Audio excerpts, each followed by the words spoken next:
Muito bom estar aqui com vocês, logo no domingo pela manhã, né? Iniciando a semana pensando um pouquinho em Jesus, no Evangelho e na consolação, no seu sentido mais amplo, né? Trazido pelo Evangelho.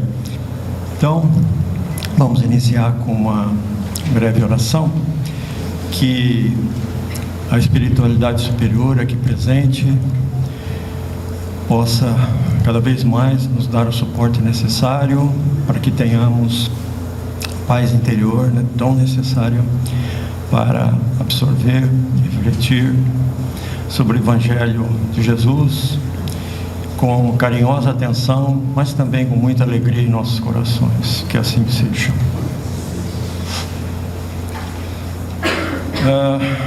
Então, nós vamos falar hoje sobre o Cristo Consolador e o Consolador Prometido, né? Vamos começar aqui dando uma olhadinha no que nos diz, nos traz aí o capítulo 6, né?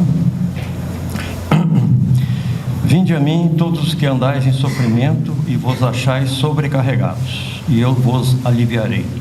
Tomai sobre vós o meu jugo e aprendei de mim, que sou manso e humilde de coração, e achareis descanso para as vossas almas, porque o meu jugo é suave e meu fardo é leve. Isso está em Mateus, capítulo 11, versículos de 28 a 30. E aí, logo após, nós temos, como Consolador Prometido, se me amais, aí Jesus prometendo um Consolador, né? Se me amais, guardai os meus mandamentos, e eu rogarei ao Pai, e Ele vos dará outro Consolador, para que fique eternamente convosco, o Espírito da verdade, a quem o mundo não pode receber, porque não o vê nem o conhece. Mas vós o conhecereis, porque Ele ficará convosco e estará em vós. Mas o Consolador, que é o Espírito Santo, a quem o Pai enviará em meu nome, vos ensinará todas as coisas e vos fará lembrar de tudo que vos tenho dito. Então, Jesus, consciente, né, de que não poderia comunicar tudo aquilo que ele desejaria naquele momento, naquela ocasião e naquele estágio evolutivo do planeta, né, dos seres humanos, ele prometeu um Consolador que viria posteriormente, quando a humanidade estivesse mais bem preparada, ou não estamos até hoje, né, mas mais evoluído pelo menos um pouquinho em conhecimento, em receptividade, né, da sapiência divina, que viria então um outro Consolador, né?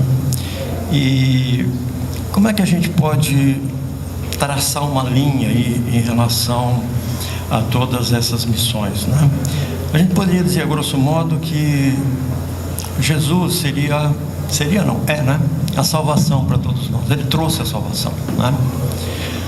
Aí o Kardec, com o advento do Espiritismo, ele nos trouxe a codificação.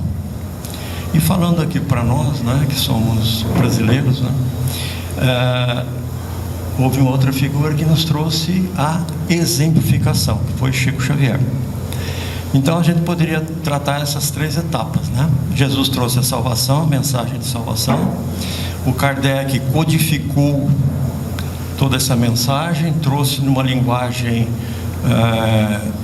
mais moderna, vamos dizer assim, mais ajustada aos tempos do século XIX, e que parece muito tempo atrás, né? Mas para a história da humanidade é ontem, né? E Chico é o melhor exemplo da forma de trabalhar tudo isso, né? Ele exemplificou através da humildade, através do carinho, da caridade, do amor ao próximo, né? E sem necessidade de nenhum rebuscamento intelectual, de nenhuma, vamos dizer assim, sofisticação, né? Porque o Chico, ele mal terminou o 2º grau e ele tinha uma sapiência impressionante, né? Então a gente vê que muitas vezes o estudo é muito importante, não deixa de ser, mas ele tem que ser alicerçado também pela capacidade de absorção daquela pessoa e também pela vivência anterior, né? Nas vidas anteriores, que acumularam conhecimento e sapiência. Então é muito importante a gente sempre ter em mente. Muitas vezes a gente vê uma pessoa mais humilde, que não estudou, que fala de uma maneira insegura do ponto de vista do léxico, né? E aí você diz, poxa vida, eu não vou nem ouvir o que essa pessoa está falando. E muitas vezes essa pessoa nos traz lições impressionantes de vivência, né? Do que é a vida, o que deveria ser o nosso objetivo na vida. Que muitas vezes nós nos perdemos através do materialismo, ou mesmo através do intelectualismo. Nós acabamos rebuscando muito os pensamentos e as definições, e não vamos a lugar algum às vezes. Então tudo isso precisa ser muito bem canalizado, né? Uma coisa muito importante também que Jesus nos trouxe, e isso talvez tenha sido, vamos dizer assim, a quebra de paradigma. Por quê? Porque a época de Jesus, o único povo mais um conceito melhor de religiosidade era o próprio povo onde ele nasceu, né? Os judeus, que já acreditavam no Deus único, que já tinham o decálogo, né, de Moisés, e que já tinham todas as leis mosaicas, mais de 500, né? Então era um povo que já tinha uma condição um pouco melhor do que o restante do planetinha naquela época. Porém, o que Moisés trouxe na sua fase, na sua etapa? Ele trouxe a regra, ou seja, ele trouxe a forma de agir de fora para dentro. Ou seja, gente, tem que ser assim, tá? A regra é essa. Isso, de certa forma, Jesus, ele inverteu. Ele trouxe de dentro para fora. Ou seja, você primeiro pensa, aceita, reflete, tenha fé, para depois agir em consonância com isso, e não o contrário. A fé embutida, né? Prensada na pessoa, meio vamos dizer assim, na marra, né? Você tem que fazer, você precisa fazer. Óbvio que a época de Moisés, a gente não pode simplesmente criticar isso, porque o que existia era daí para baixo, né? Então ele deu um up, ele deu uma turma costuma falar, né? Ele elevou o conceito da época de religiosidade, né? Então a gente tem que ter muito também isso em mente. Porém Jesus, ele veio e quebrou esse paradigma. Não, gente, o que importa é o amor. Então Deus não é a entidade punitiva que simplesmente nos traz as regras e nos pune quando nós não cumprimos. Deus é amor. Nós somos criação divina. E ninguém pune sem razão nenhuma a sua própria criação, né? A gente, quando faz alguma restrição aos nossos filhos, às crianças, não é com o objetivo de fazê-los sofrer, né? Você fala assim, não, você fez isso errado, agora você vai sofrer, você vai ver o que é bom, não sei o quê. Muitas vezes a gente fala até isso, verbaliza, mas a ideia não é. A ideia é colocar no trilho certo, né? No bom caminho, fazer com que a pessoa reflita, a criança reflita. Então, Deus da mesma forma conosco, né? E aí um pouquinho mais sofisticado ainda, porque na realidade, a maior parte de tudo que a gente sofre nessa nossa encarnação é reflexo das nossas próprias atitudes, ações e pensamentos. Então muitas vezes a gente fala, poxa vida, por que eu estou passando por isso? Então, se não é de encarnações anteriores, foi alguma bobagem que a gente fez lá atrás, e agora os reflexos estão aí surgindo, né? Inevitavelmente. E se não surgirem nesta, vão ter que surgir numa próxima, né? Que também não é muito bom, né? Então costumo dizer que a gente empurrar com a barriga a nossa evolução é uma das piores coisas que existe, porque a gente simplesmente está adiando o inevitável. A gente vai ter que evoluir, só que quando a gente adia, a gente aumenta o sofrimento, porque o aprendizado, quanto mais a gente resiste, mais ele dói. Já perceberam isso? Então, para a gente se conscientizar de alguma coisa, a dor é um mestre muito poderoso, mas é muito cruel, né? Então ela judia da gente, e aí a gente às vezes até entra entra na raia, né? Mas seria tão bom se todos conseguíssemos aprender pelo amor, né? Como Jesus ensinou. Sim? Então Jesus trouxe essa mensagem, que o reino de Deus está dentro de nós. Ele não é aquilo que está em volta, Ele é também, né? Mas não é o principal. Então Deus é o Criador do universo, o Criador de todas as coisas. E aí o universo no sentido mais amplo, né? Tudo que existe. E então ele não é simplesmente aquela figura que a gente idealiza, né? Até necessário foi, né? E ainda é até hoje em certos pontos, que a gente coloque a figura de Deus em alguns lugares.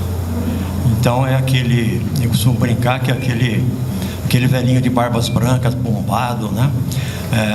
E poderoso, e distribuindo punições, etc. Então é uma figura que é usada, porque Deus não tem figura, né? A gente nem sabe definir Deus ainda corretamente, não temos essa capacidade ainda. Mas a gente tem que usar alguma coisa como símbolo. O ser humano está muito habituado à simbologia, né? Então faz de conta que Deus é aquela figura ali, só que é uma figura que normalmente aparece como aquele que pune, aquele que coloca nos eixos novamente de uma maneira mais dura, né? E aí, novamente, né, vem Jesus e nos diz o seguinte, não falou com suas palavras, porque a época, o linguajar nem era essa, né? De que a autoridade do argumento vale muito mais do que o argumento da autoridade. Não sei se vocês encaixaram a coisa, mas é assim, quer dizer, o argumento da autoridade são as leis mosaicas, né? Quer dizer, eu tenho autoridade, eu imponho, você tem que fazer, né? Mas o argumento correto, o conhecimento, o entendimento vale mais do que esse outro argumento forte, do que esse argumento positivo, né? Jesus deixou isso de maneira muito clara, né? E o Espiritismo vai reforçar isso. O João acabou falando também aí no começo, né? Qual é um dos dogmas principais do Espiritismo? Amai-vos e instruí-vos, né? Então, amar, Jesus nos ensinou, mas o amor sem instrução, e a instrução também no sentido mais amplo, né? Não é só ler o livro e entender o que está ali, é instrução e educação no sentido de compreender as coisas. Então, amar simplesmente por amar, às vezes de uma maneira, entre aspas, cega. A gente ama alguma coisa, coloca toda a nosso pensamento naquele objeto, naquela pessoa, mas não entende bem o porquê, não tem uma lógica, aquilo não tem um embasamento moral, não tem algo mais forte para segurar.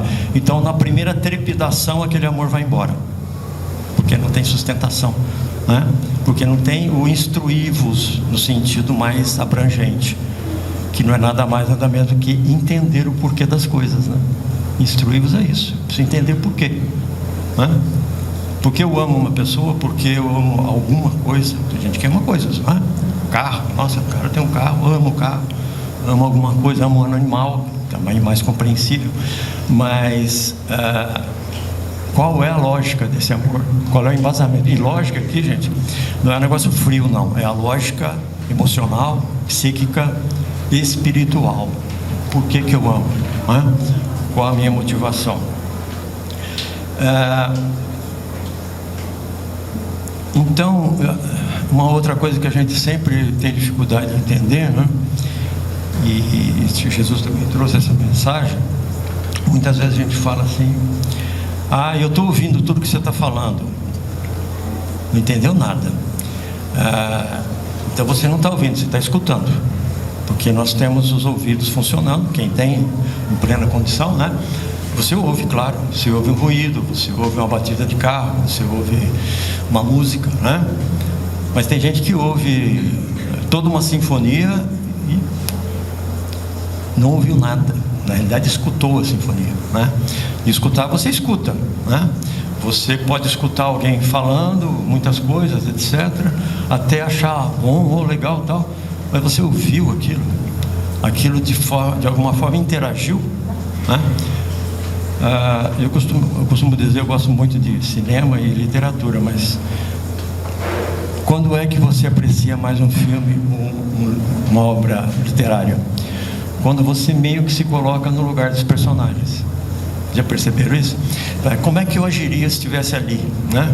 Como é que qual seria a minha percepção daquela situação? Então isso você realmente está não escutando o que está sendo dito, você está ouvindo, né?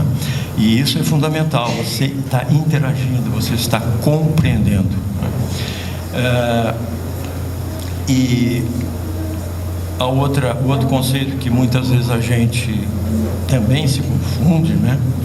Que é a esperança. Jesus nos trouxe a esperança, e nisso ele foi mais uma vez pioneiro, porque nós temos muitos sábios antes de Jesus, muitos homens sábios que contribuíram muito para a evolução humana, né, espiritual inclusive, Lao Tse, Buda, uma série de figuras realmente fantásticas, mas Jesus trouxe um diferencial, que foi a esperança, né?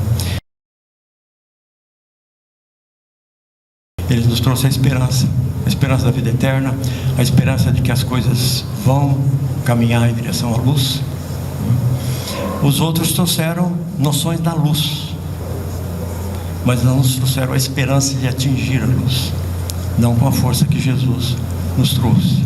Então isso é fundamental, né? É isso que meio que foi outra quebra de paradigma, né, de Jesus, né? Ele quebrou esse paradigma trazendo a esperança. Agora a esperança, a gente confunde muitas vezes simplesmente sentar e esperar, né?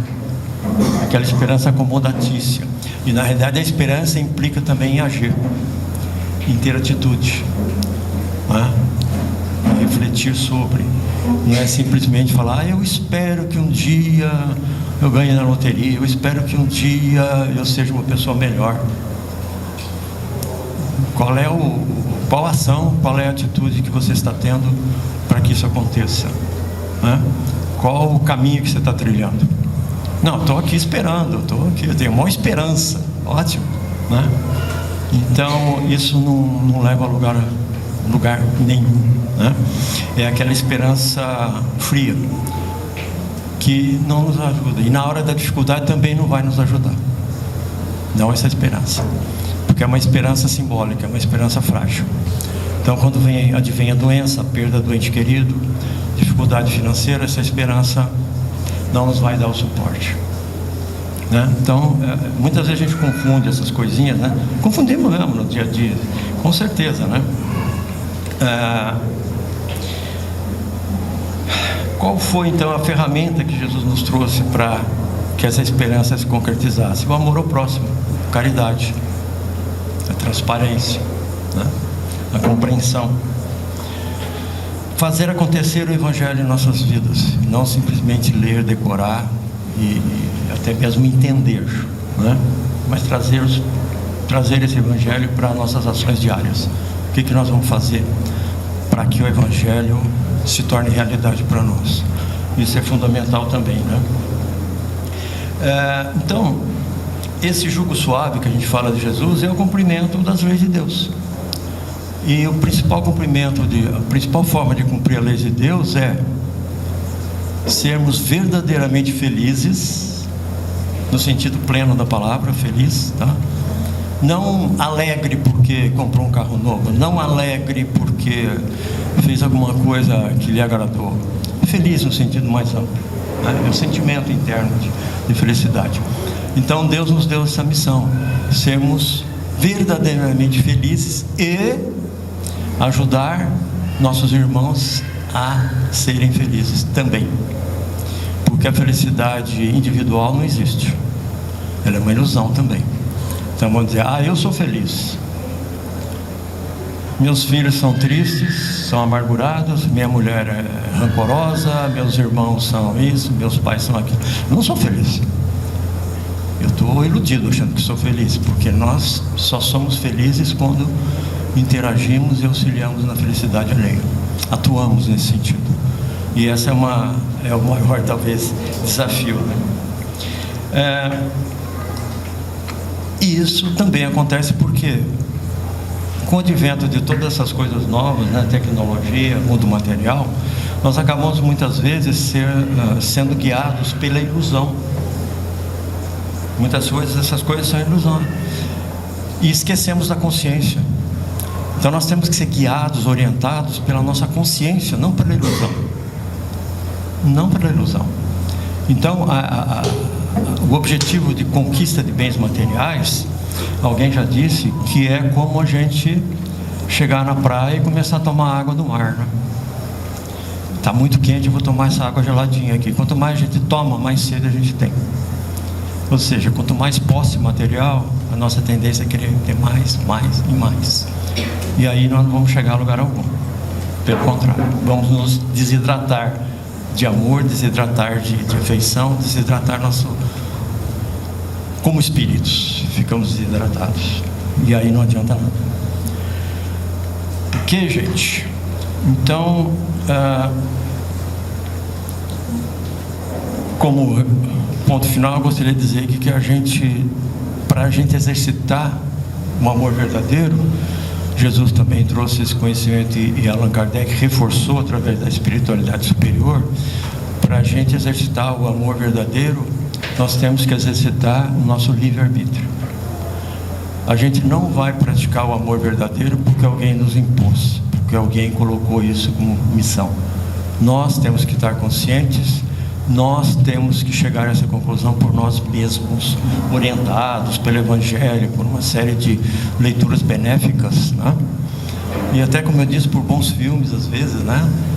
Que dão exemplos muito bons em alguns casos, a gente se orientar. Mas se não tivermos a vontade interior, nada feito, nós não vamos sair do lugar. Bom, gente, então isso é mais ou menos aquilo que eu queria compartilhar com vocês hoje, tá?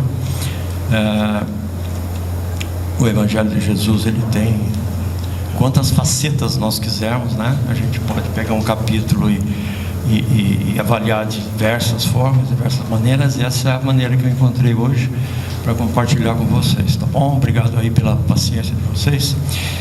E vamos então agora